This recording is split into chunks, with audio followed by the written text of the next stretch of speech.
I think it's one of the most misdiagnosed, if not, and potentially just not diagnosed, physical situations that exist. And the thing that people don't realize is it's getting worse for multiple reasons. One is the materials that we're using is cheaper. Two, the building envelope is getting tighter, so the homes don't breathe. So the whole energy efficiency aspect of it is creating a very tight building envelope so that air stays trapped in there. And three, and some people might think I'm a little bit out there for even bringing this up, but with all the electromagnetic frequencies and fields that are being brought about because of Wi-Fi and everything else, mold gets agitated by the wavelengths. There was an experiment done by a scientist in Europe where he had a Faraday cage on one set of books that had mold on it, and then no Faraday cage to block out the EMF waves on the set of books right next to it. Same amount of mold, same situation, temperature, climate, etc. And the one that did not have the EMF protection over it multiplied 600 times faster. Are you curious about discovering ways of making your life better? Then welcome to my podcast. I'm Bob Nickman, and this is The Exploding Human.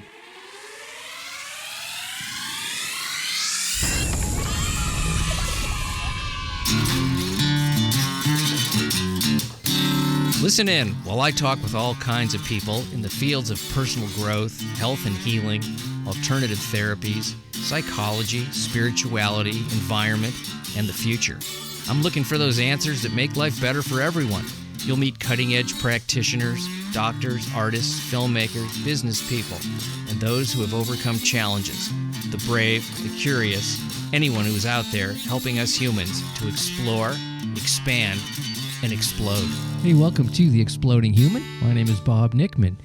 My guest today is Brandon Fausst, and we're going to be talking about mold, its effects on our health, and how to maintain good air quality. But first, I'd like to invite you to visit my website, theexplodinghuman.com. Over there, you can listen to episodes, read synopses, see photos of my guests, little bio on myself. There's also a YouTube channel where you can listen. That is The Exploding Human with Bob Nickman. As I said, my guest today is Brandon Fausst. Brandon runs a mold remediation company in the Clearwater, Florida area. We're going to talk about his personal story with his son being affected by mold in their home and his path to becoming a licensed mold remediation expert and air quality expert. Mold is a much bigger issue than what I had thought before this interview because you don't see it most of the time. It's behind walls, and in other situations, it can really affect our health. And then we talk about some other ways to maintain good air quality and how he goes about diagnosing what is going on in a home and fixing the problem. So I'm going to let him tell you all about it. This is Brandon Fausst. Good morning, Brandon. It's great to have you on the show. And we had a really nice pre-show visit. And I said to myself, I said it out loud. I said it to you. Let's stop talking and get this out to people. So I'm glad you're here. Absolutely. I am very glad to be here. Always love getting the word out on subjects that might help people. So you have an interesting story, and we were talking about this before, how people have a challenge, a medical challenge in this case, and that leads them to do some research to solve the problem, which leads to, and especially in your case, a calling to help other people. So why don't we start with the situation that transpired? I know it involved your son and his health and mold and different things, but I don't know the full deal, and I was excited to hear how these challenges were met and resolved. Of course. Yeah, it was an interesting thing because, initially I was not interested in this particular area at all. Born and raised in California, in Los Angeles. So I moved to Tampa mainly because my wife had family here. She's Venezuelan, and she had brothers, sisters, etc. And I was ready to, start raising a family. And, she tried to talk me into moving here. And initially I was like, I'm not going to move there. I'm sweating in January. Why would I move to Florida? The heat is unbearable. But, she won out. It didn't take much. And one of the first things she recommended when we were looking for homes is, we should get a mold test done. And I said, I'm not going to spend the extra 400 at the time to, get a mold test. And some of her friends had been telling her about their experience with mold. And I was like, no, I'm not interested in that, So sure enough, our son is born not too long after that, probably 6 months later. And, he's probably 2 months old. And I had a friend of mine who had also moved out from California that had, approached me on helping him with his mold business. And I told him, I'm not really interested in being a mold guy. It doesn't really align. I had done a lot of other stuff. I had done some stuff in construction earlier on. My dad ran a construction company, and there was an inspection company, La Rocca Inspections and stuff like that in California. But, and I had done some maintenance stuff as well. But I had progressed and I had moved on from that and had gotten more into like sales, marketing, headhunting, recruiting, that type of thing. So for me to become a mold guy, I felt like it was a little bit of a step down. So when he approached me, I initially told him no, but then he said, well, look, there's equity involved if you do. And that, that brought about a pretty hard pivot. And I said, okay, I'm interested in that. That sounds pretty good. So I got the training and certification needed for this industry. And that was, a few months before my son had been born, I'd gotten into it. And then when he was 2 months old, he basically woke up, 3 days in a row, struggling to breathe. He was having almost like an asthma attack. So my wife started to, she was ready to hit the red button at that point in time. She was freaking out and was ready to go to the emergency room. And I said, look, I think it could be environmental. Let me just check. And started to do a deep dive in my own home. And I moved this one shelving system. And sure enough, there was, 2 foot by 2 foot of mold, on the back of the shelving system, So it was like a black growth. It was a green white. It was like the type you would find on bread, but it was literally like a green velvet, on the back of the shelving system. And the shelving system was screwed into the wall. It wasn't like it was up against the wall. So I moved it, right? And I found all you had to do was move it. I moved it and I found it. It wasn't hard. I didn't have to, it wasn't like I had to be a super detective to find this one. I just had to know to look in the right place. And it was right behind the bathroom wall where there was a pinhole leak. My mom had come to visit because of the baby, just having been born, and she was visiting. And she was taking a shower every day. So every time she took a shower, it was like water was just draining down that wall. And then that shelving system was wicking up the water. And before we knew it, we had a full, mold colonization party happening in our home. And it was taking that moldy air with the gas that mold releases and distributing it throughout the house. Because that same room is where our air handler was located. Some people call it a furnace. Some people call it an air handler. But it's really where the air conditioner pulls and then distributes. It has a blower wheel and coils and distributes it out throughout the house. Perfect storm of I tell you, horrific. I tell you, and it was immediate. Like the change. So once we found it, we fixed the leak, cleaned up the room, and then fortunately, the company that I was with at that time, we were using a dry fogging system where we would sanitize the entire house as part of every job. So we did that with the house. And the next day he slept an hour longer and he had no trouble breathing at all. Like it was a total change for him. It was immediate. So that was really my first moment of kind of like thinking about this and reflecting on what would have occurred had I not known to look and then found the problem, the amount of tests that he would have gone through, how long he probably would have been in, the hospital, who knows what would have occurred. So it was a major moment for me of like, wow, this is actually quite important. And then since then, I've probably been in over 3,000 homes and helped over 1,000 families easily with this very similar type of situation. What did you call it? Air fogging? So it was dry fogging. So dry fogging. Yeah, and it's I've never heard of that. So explain that, because that sounds like it. There's no. Well, I don't know. Just explain it because I don't know. So it's a brilliant system that unfortunately, if you talk to some people, they may not endorse it. But I think that the main issue that they run into is that there could be a conflict of interest. I'm not saying that there is. I'm just saying that there possibly could be a conflict of interest because there's a lot of equipment that goes along with my industry. And the dry fogging, if done correctly, some people might look at it as a threat, where I don't look at it as a threat at all. I look at it as, and when I say a threat, I mean a threat to revenue. Where I look at it as a must for every job. Like there's no job that I will do in terms of traditional mold remediation where I wouldn't do the fogging as part of it. Because what occurs when I say fogging, what I'm talking about is basically atomizing or creating extremely microscopic particles using a product that will actually help to eat away the outer shell of a mold spore and oxidize it, so that spore is no longer able to germinate or grow.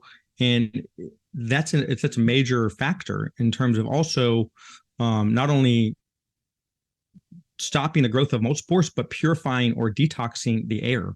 Because if you think about the mold and the gas that it releases or the substances that it would release, which is called a mycotoxin, those particles are microscopic. You can fit 10 mold spores on the tip of a hair.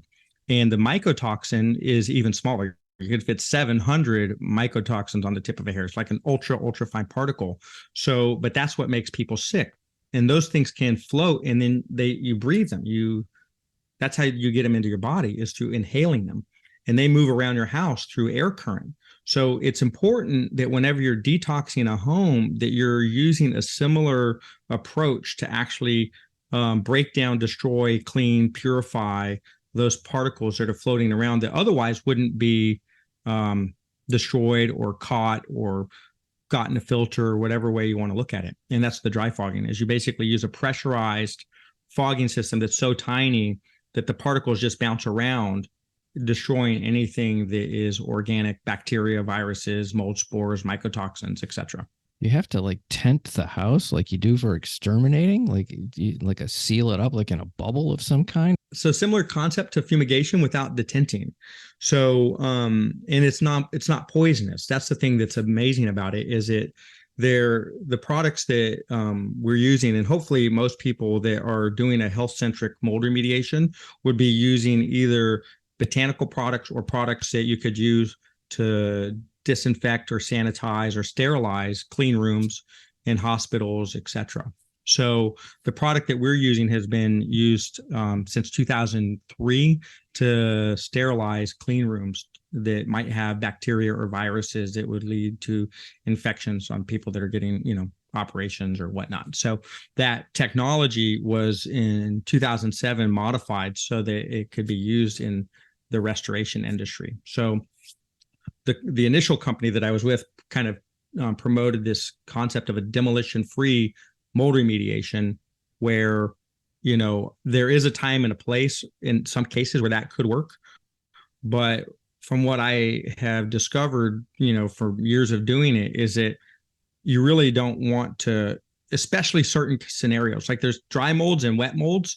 Dry molds that are like driven by humidity alone, you might get away with doing just a demolition-free fogging of vacuuming it, HEPA vacuuming it, wiping it down, and then fogging. But if it's a wet mold that came from a leak and it's behind your walls or it's behind cabinets or things along those lines, the fog is not going to get that. You really need to remove that contaminated material, clean it up, do a micro cleaning, and then a whole home sanitization. Also cleaning the ducts would be strongly recommended as well. I've had a roof leak that I just had repaired and the walls all got wet and there was some mold on it. Now I'm getting all terrified. I mean, look, this is what I'll say. Is there certain environments that are more conducive to microbial growth? The humid ones obviously are the worst. Yes, the humid are the worst. Yeah. But there is a datum, which is where there's water, there's life. So if you've had a leak that's gone on for a little while, the chances of there being microbial growth, on the opposite side is extremely high. And the unfortunate part is, depending on how close you live to the water or the level of humidity, dampness. There can also be just through having, it's cool and dry on the inside and sort of wet and damp on the outside. There's going to be sort of a vapor transfer that can occur through material, and the cavities in the walls can actually trap moisture so that mold gets enough moisture that it will start to germinate and grow and absorb. And when it's, absorbing, it's also going to off gas. And then also, if it gets agitated, it will release more of the mycotoxins to defend its territory. I think that's one of the most not understood or misunderstood things about mold is it is a very resilient organism that is alive, that has survived for, however many thousands, if not millions of years. And in order to do that, you need to have survival mechanisms and defense mechanisms to stay alive. And mold absolutely does have that. And it releases the mycotoxin to defend its territory. And unfortunately, it can make people and animals sick. So if you're cohabiting with mold, it's not good. And especially little children, because they're not desensitized like you and I are after living so long. They're just, their systems are so pure that I would imagine that would affect them even, harsher. But when you think about people that have, a chronic cough or an ongoing allergy that they can't figure out what it is, there's a lot of situations, I'm sure, where people are spending thousands of dollars on doctors and medicines and prescription drugs and all kinds of things to, breathing sprays and, what do you call those? For asthma, all that stuff that is very toxic in its own way and expensive and time consuming, and doesn't really work if you haven't gotten to the source. So it seems like, boy, it almost seems like it should be part of a home inspection, whether it's an extra cost or not. It just should be part of it. I never thought of it. There's things that when I had my home inspected, it was a general inspection. They looked at certain things. One of the things they didn't do, and this is just a minor thing, but it's a smart thing to do, is to put a camera down the drain all the way out to the street until you can see if there's roots in there. I didn't do that. I didn't know about it. I didn't think about it. Well, after X number of years, then I had a problem. That's exactly right. And so if you think about the air, which is what even more important, because you're breathing it all the time, especially in your sleep, you're just like really breathing it. Yes. So this air fogging, did I get it right that time? Dry fogging. Dry. Does it kill things that it shouldn't? I mean, obviously you don't want to be in the house when you're doing the fogging. That's for sure. Right. And we wear full respirator masks and Tyvek suits when we're doing it. Yeah. But then it just dissipates. Yeah. So the biggest thing is it's going to kind of cause a sensation of the eyes will burn a little bit. The nose will burn a little bit when you're doing it. But, it does not kill, like it won't damage furniture. That's one of the things that's amazing about it is everything can stay in place, and out of I don't know, it's probably well over 1,000 homes that we've done this with. And I've not had one issue or complaint of it killing something that it shouldn't in that entire time. Okay. So what I know is that when people come home after we've done it, we hear many times over is that we slept the best that we've slept in, years. The place felt clean, we could take a deep breath and, the air was lighter, things along those lines. And so, the industry has not embraced it, because what can occur is if you're not doing it right, it can become a lazy approach to remediation, where you're just dropping the levels of the spores and the byproducts of mold. But if you don't get to the source of it, if you don't get the water intrusion issue fixed, and if you don't remove the colonized mold, which is really the producer of the toxic gas and the spores, if you don't get that, it will come back. The contamination in the air will, come back, and, it's still a problem. So you always want to get to the source of that problem. Okay. Just like you're talking about, with the sickness, the same thing. you want to actually get to the source of the problem. You want to find out what's actually causing the health issue, find the right reason that's occurring. And to mask it or to just kind of cut off the check engine light doesn't actually fix the root cause. Yeah. Which is so important in Okay. anything Well, that that we're makes doing. complete sense. That makes complete sense. Let's talk about air quality for people, even if they don't have this mold issue. Let's say you've done the remediation, you've done this dry fogging. I got it right that time. I know I did. Yes. And and then, do you recommend? And maybe this isn't your field, but I think you probably know about it. A certain type of air cleaners. I know I've had a few. They're all annoying because of filters and noise. The one I had that I liked the most, it basically created, I guess, ions in the air, and it kind of smelled like after a rain. I liked that. My wife didn't like the sound of the thing, so I had to get rid of it because she's super sensitive to noise. Do you recommend anything like that, or is that, just sort of an ongoing kind of air quality thing? Of course. I mean, truthfully, before I would call myself a mold guy, I'd call myself an indoor air quality specialist. So that is absolutely down my path in regards to because even after we do our services, we want to make sure that it doesn't come back as well. So how do you do that? So there are devices that you can get, you can call them a probe, or some people call them an air scrubber, which is a misnomer, but it's a device that you plug into your air handler, like the box that connects your ducts to your air handler. That has UV light, and some of them do ionization. Some of them do ozone. I know in California you can't get them with the ozone, but some people like it, some people don't.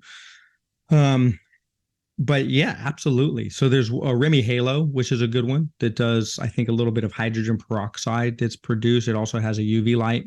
There's a device called a multi-cluster ionization MCI, and they have these. It's from Best Living Systems, sells these probes that plug into your AC unit. You can also get standalone units. There's the Air Doctor, I believe, is a really good one. IntelliPure is another one that is a very good device.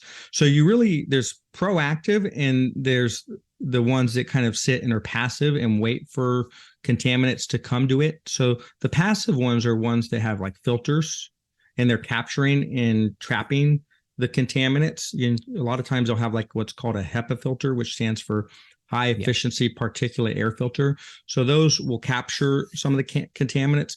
I like to have a combination of passive and proactive, where the proactive is actually sending out, positive and negative ions to bring the particles together, to clump them together so that they'll fall. And then you can have some with ozone, where they'll actually help to take one of the molecules out and to break down the spores. So it helps to actually destroy mold spores and bacteria. And there's one, it's a little bit expensive, but it's a good one. It's called Velara, that you can put into your home, and you can press like away mode, and it will send out like a blast and will purify the air. And then you can also have it just on a continual running basis, where it's going to do some light purification. So you really want to have a combination of items to keep your air as clean as possible, because it really is so important. You wouldn't eat contaminated food. You wouldn't drink dirty water. You don't want to breathe in nasty air. And it does take a continual effort to make sure your air quality stays as clean as possible. Is there testing that people can do themselves? Is there some kind of a device, or is it not, commercially? Is it not available at a level that you guys would test? I'm assuming you test also. Yeah, in Florida, you can't do both. You can't do the testing and the remediation on the same property within a 12-month period. It's a conflict of interest, sure. Right? Okay. So, but what I will say, the testing can also become lazy, where a person goes in and puts in a canister in a room or a couple rooms, does an outside sample, and then sends it to the lab, and then says, okay, you have an issue or you don't have an issue. But I can't tell you the number of times that I've had clients, just for example, yesterday I was at a health practitioner's house she's a surgeon that she went from doctor to functional medicine, integrative medicine as well. Okay. So she really went in that direction. And she had been having difficulty sleeping, for weeks, if not months, waking up multiple times throughout the night and just having a difficult time. So she had air samples done that came back clean, no issue. She had mycotoxin testing done that came back hot, but it was sort of in conflict with the air samples. So the mycotoxins were showing up, the air samples were clean, and then she had blood work and urine work done that showed she was elevated in the mycotoxins, which is the substance that mold produces to defend its territory. So clearly she's getting impacted from something, but she hadn't found it. So I was in there for about 30 minutes and just put my detective hat on and started looking, and within the 30 minutes had found 3 places where there was colonized mold. So it was under her AC unit, behind her bathroom, which had an opening into her master bedroom. So she had a bathroom, a wall, then her master bedroom, and there was like a panel that was removed. It was just left open. I opened that up, put my camera back there, found a bunch of colonized mold, behind the wall. And then the other place was in a vanity in that same bathroom on the opposite side, where we removed the drawer and found colonized mold. So unfortunately, what can occur is people rely on the equipment rather than their intuition and their ability to see and look and smell and know where to find mold and know what to look for and what are the patterns that mold.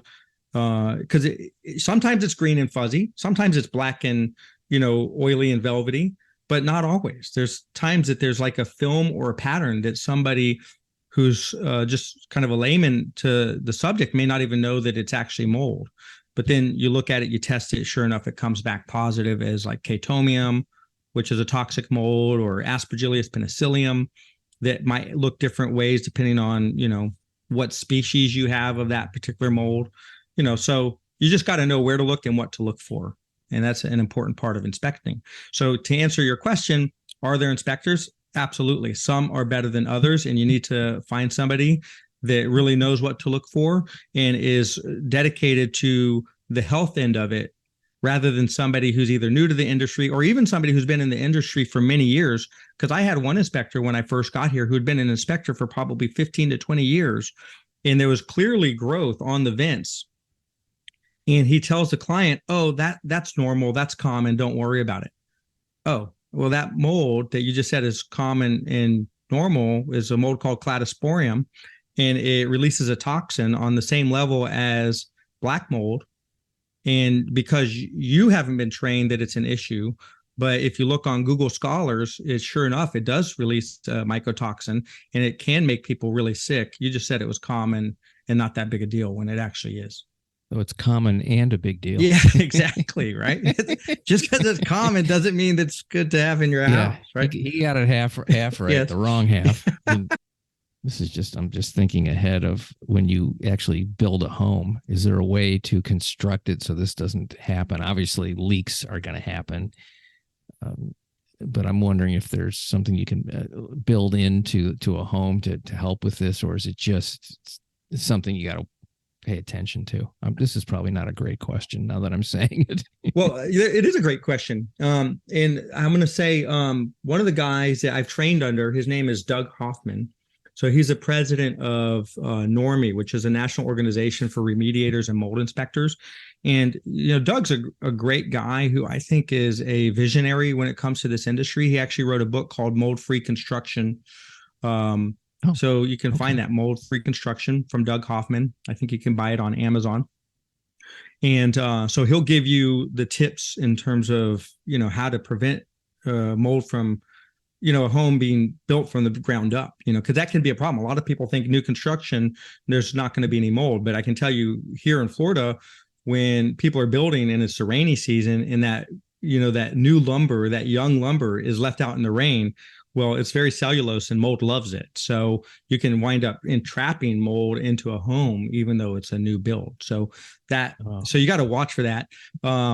Another one I would say, and I'll just make a little plug here, and this is a free gift for your listeners as well, is I just got done writing a book, which is Mold-Free Living, Preventing Mold in a Humid Climate. But it's something that could absolutely be used in any climate. And it's great tips, where to look, where to find it. Some of the other answers I've given to you in regards to purifying devices and whatnot, they can see that in that book as well. And you can download it at moldebook.com, right? Moldebook.com. There's so much I don't know until right now. I'm just getting all this information. I never thought about this much. I'm aware that there's mold, but and I know people that have gotten sick. I knew somebody that even sold their home because of it.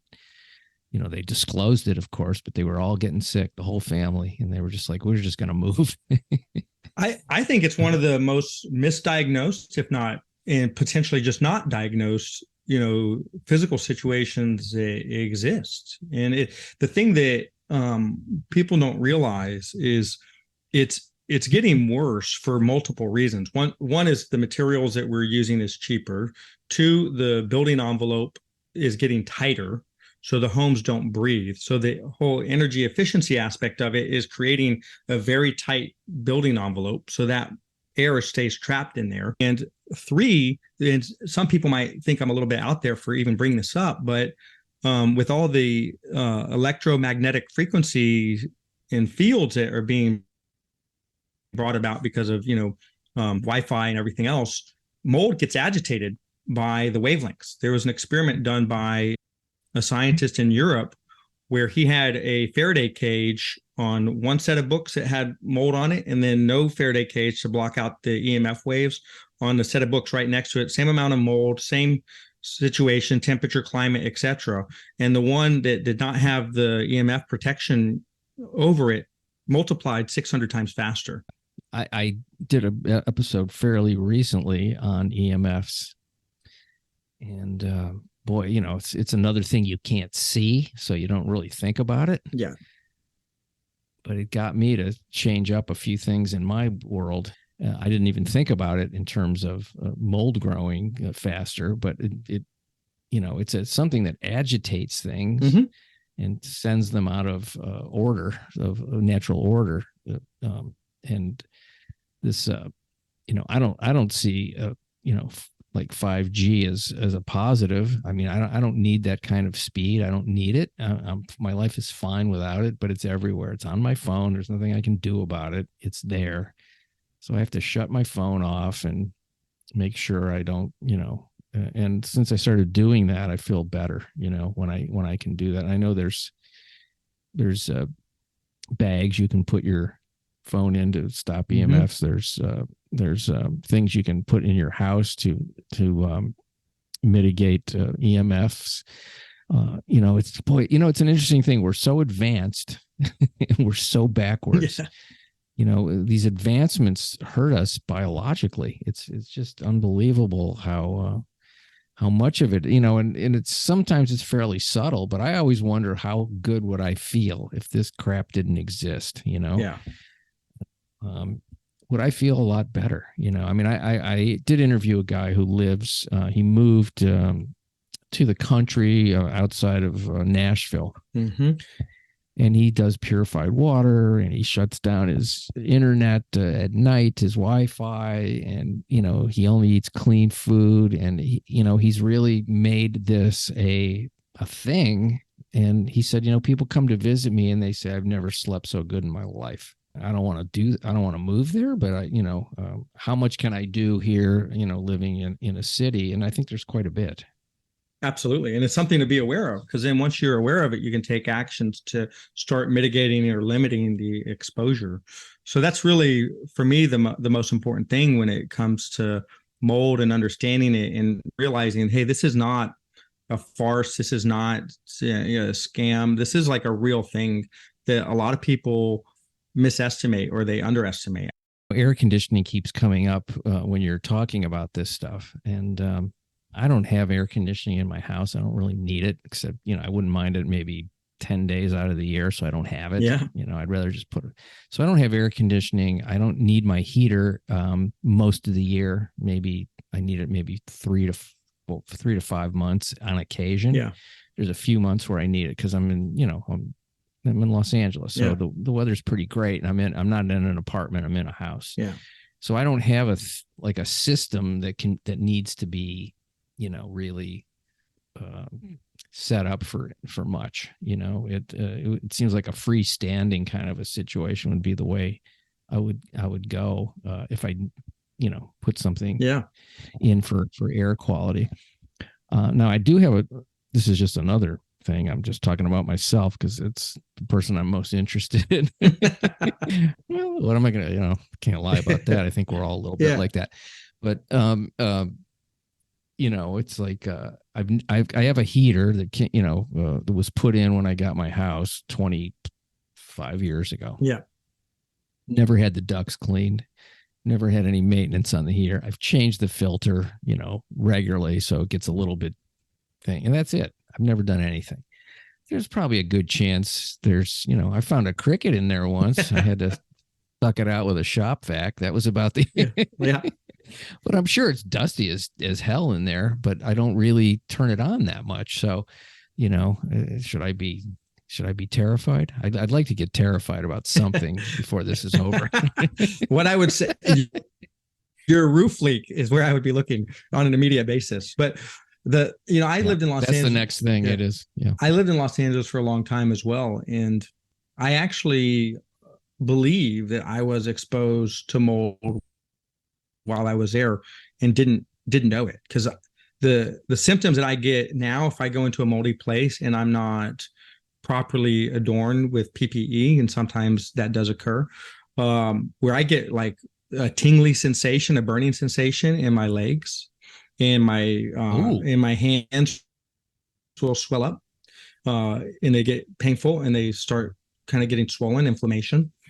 I had the same thing in Los Angeles, and I realized there's two factors, I believe. One was, at that time, I was working with some files that were old files, and there was mustiness. So there was definitely spores and mycotoxins that I was being exposed to, and really underestimated the damage that it could cause.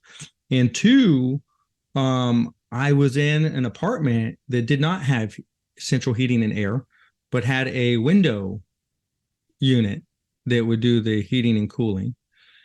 And it did not remove the moisture from the bathroom.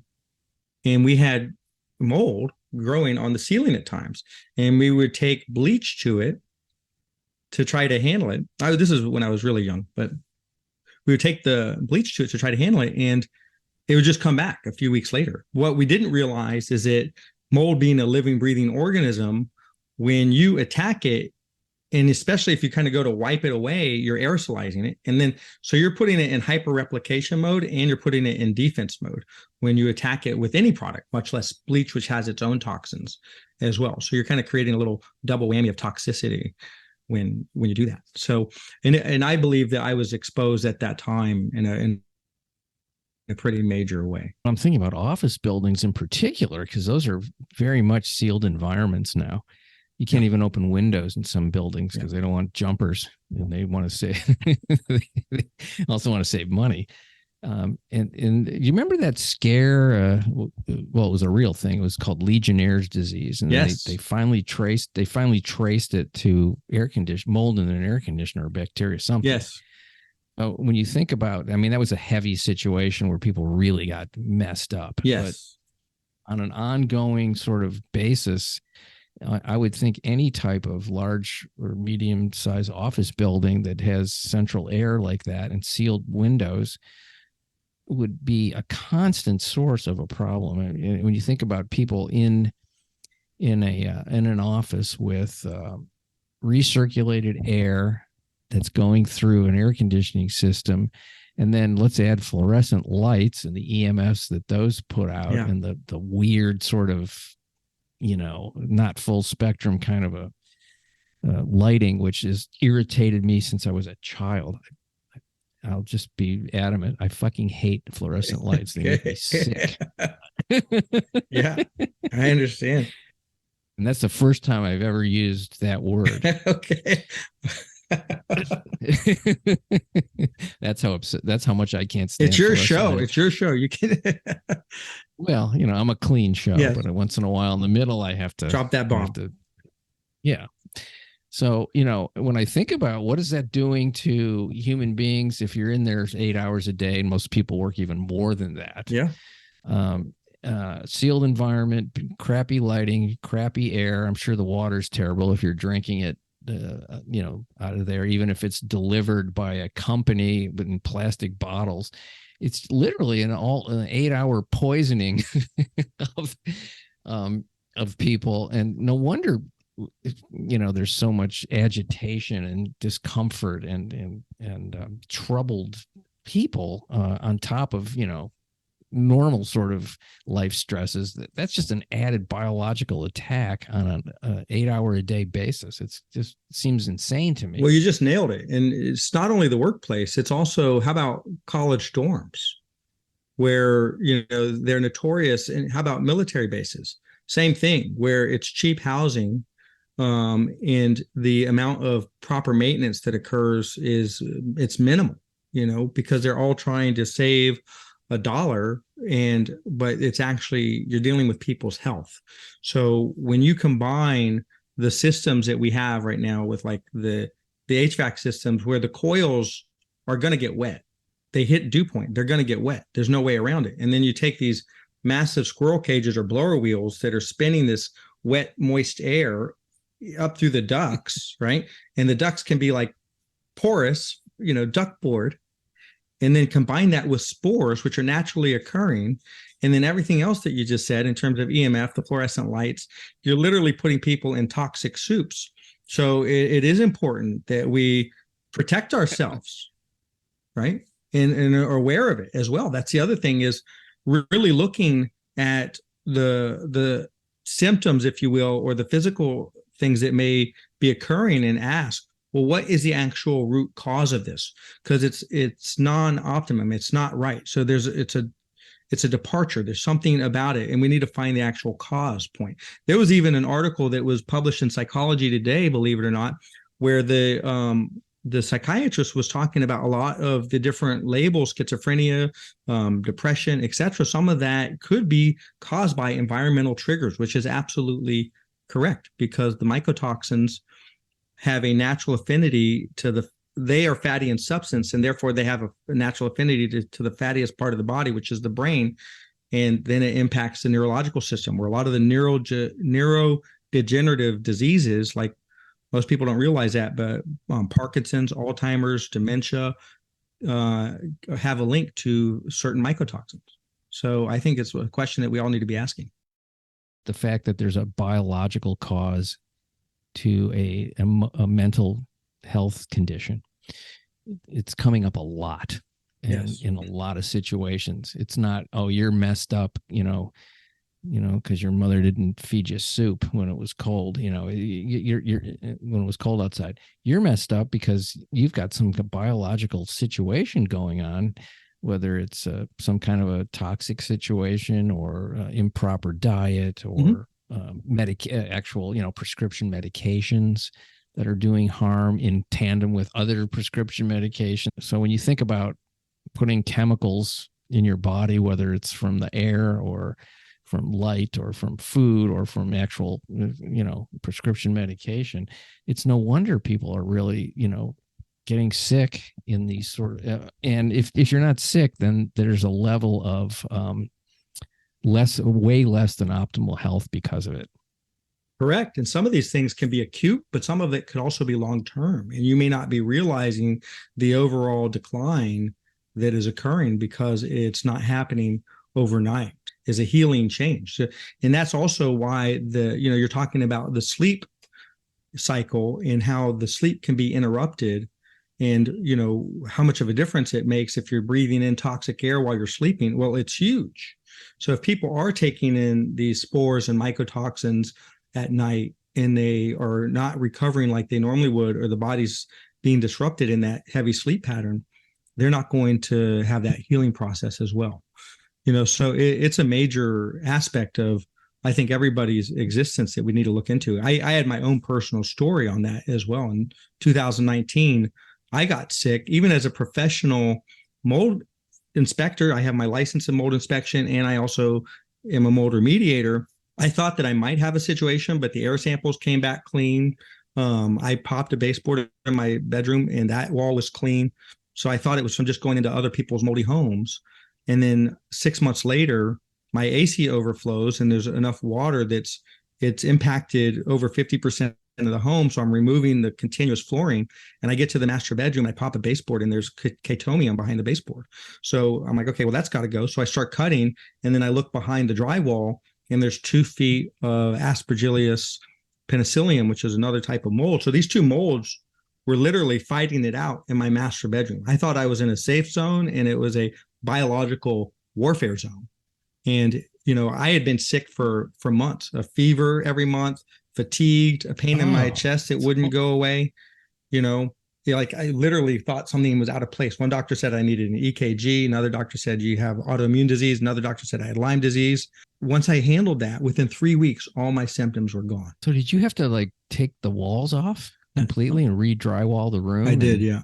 So yeah, it's a big job. Yeah. So it's one of those things that you don't want it to be the case, but then if you find it, you're really grateful that you found it, because you're not going to be sick anymore. And for me, there was this mystery connected to why was I had gone to, multiple doctors trying to figure this out, and I thought it might have been mold related. I even did a mycotoxin test from a company called Mosaic. It used to be called Great Plains. And I was reading high in the mycotoxins, but I did think it was coming from other people's homes, because the air samples were clean that I had done. So once I removed that baseboard and I found that mold, I had to remove I went 2 feet up, did a full micro cleaning on my home, on that bedroom, and then sanitized the home. And then within 3 weeks, everything was gone. Whether it's divine intervention, serendipitous, or the universe trying to tell you something, for me, I felt it was a blessing that, number one, my AC overflowed, but number two, I was able to find this and had personal experience and conviction of understanding what mold toxicity felt like. That I was able to know, okay, this is the change that can occur for people when they actually get the mold out of their bedroom or out of their home. I'm interested in this test you took for mycotoxins. Was it a blood test? So it's a urine test, and it's from a company called Mosaic. So I think they're out of Kansas. So like conventional doctors, how do they don't really do that? Or do even, people that you would go, like a quote specialist, would they even know about this test? It just seems like that should be part of any blood and urine panel on your yearly physical. 100%. I think that's absolutely correct. But unfortunately, there is a little bit of a scenario similar to mold inspectors that are lazy. You can have doctors that are also lazy, and it's quick to give out a prescription, but really they should be doing the diagnostics and checking everything to determine what's actually the root cause. I wonder if I were to ask my doctor, can I get a mycotoxin test? He probably does know what it is. He probably does, but he's a pretty, knowledgeable guy. I would say most of them don't, though. And then if I asked him for that, insurance probably wouldn't cover it. It would be considered something outside of the normal protocols that they do. Yeah. So you go to mosaicdx.com, and they have a mycotox profile, and they have a test. I'm looking at it right now, and it talks about all kinds of symptoms and disease states that have been associated with mycotoxin exposure include the following: Alzheimer's, anxiety, depression, asthma, autism, bronchitis, cancer, chronic fatigue, cognitive impairments, headaches, infertility, inflammatory bowel disease, intestinal permeabilities, multiple sclerosis, other mood impairments, Parkinson's disease. So, these are some pretty intense. Wow. Those are big ones. Yeah. What about, I am a self-centered douchebag. Does that, Oh my God. Is that under? Well, it could be under mood impairments. Other mood impairments might fall into that category. Believe it or not, I've actually had that where, couples that were doing great, they end up all of a sudden the mood changes dramatically and they're wondering why. And, they're getting exposed on a daily basis. So this is a world that I think we're just touching the surface. I think it's really in its infancy in terms of how common it is, how broad it is, and the impact that it can have on people. And now, if people want to do some testing in their home and get some mold remediation, is there a source in each area, and how do you sort of vet people? And then we can plug your website too. I know you're pretty much local to your area, right? Or you're not a national guy. You're not going to fly out here to LA and come to my house. Right? Well, but I have done that on occasion, right? When it's needed and it's the right circumstances. But, overall, we're local. That's what we focus on. But I think that there's another test that people can do that's in their house called the dust test. And there's an amazing inspector in San Diego, which is we inspect. They're not cheap, but they also are extremely thorough. And they are involved in this test, the dust test, which is something that I think everybody should look at, thedusttest.com. And you can look at the different options, that they have. They have a mold test, a toxic mold test, and toxic mold and bacteria tests. You can do that, and you can do that on your own in your house.